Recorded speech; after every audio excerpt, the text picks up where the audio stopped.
നമ്മൾ ഇപ്പോൾ നടക്കുന്ന മുഖ്യമന്ത്രി ചർച്ചകളിലേക്ക് തന്നെ തിരിച്ചെത്തിയാൽ MLA-മാരുടെ പിന്തുണയ്ക്കൊപ്പം ഘടകകക്ഷികളുടെ നിലപാടും മുഖ്യമന്ത്രി തെരഞ്ഞെടുപ്പിൽ നിർണായകമാകും. ഘടകകക്ഷി നേതാക്കളുമായി അല്പസമയത്തിനകം AICC നിരീക്ഷകരായ അജയ് മാക്കനും മുകുൾ വാസ്നിക്കും കൂടിക്കാഴ്ച നടത്തും. PK Kunhalikutty, MK Premachandran, Mani C Kappan തുടങ്ങിയ നേതാക്കളെല്ലാം കൂടിക്കാഴ്ചയിൽ പങ്കെടുക്കും. ഗോപാൽ ശിലാസനൽ ചേരുന്നു വിശദാംശങ്ങളുമായി. ഗോപാൽ, MLA-മാരെ എല്ലാം കണ്ടുകഴിഞ്ഞാൽ പിന്നെ ഇവരുടെ അടുത്ത നീക്കം എന്ന് പറയുന്നത് ഘടകകക്ഷി നേതാക്കളുമായി സംസാരിക്കുക എന്നുള്ളതാണ്. വരിവരിയായി നിന്ന് ഓരോരുത്തരും തങ്ങൾ ആരെ പിന്തുണയ്ക്കുന്നു എന്നുള്ളത് പറയുമല്ലോ അല്ലേ?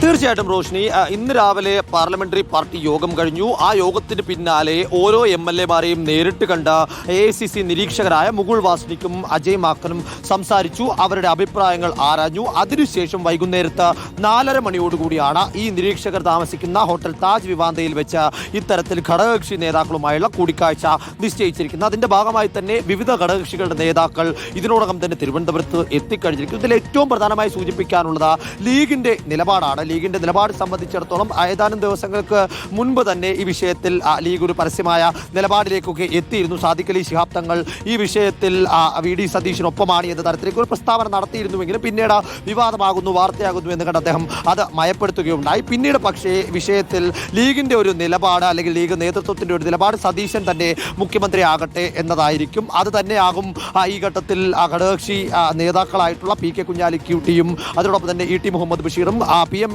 രാമും ഹാരിസ് ബീരാനും അടക്കമുള്ള പ്രതികൾ ഇന്ന് അജയ് മാക്കന്റെയും മുകുൾ വാസ്നിക്കിന്റെയും മുൻപിൽ വയ്ക്കുക. അതിനോടൊപ്പം തന്നെ NCP, CMB, RSP അടക്കമുള്ള പ്രധാനപ്പെട്ട ഘടകകക്ഷികളുടെ നേതാക്കളും തിരുവനന്തപുരത്തുണ്ട്.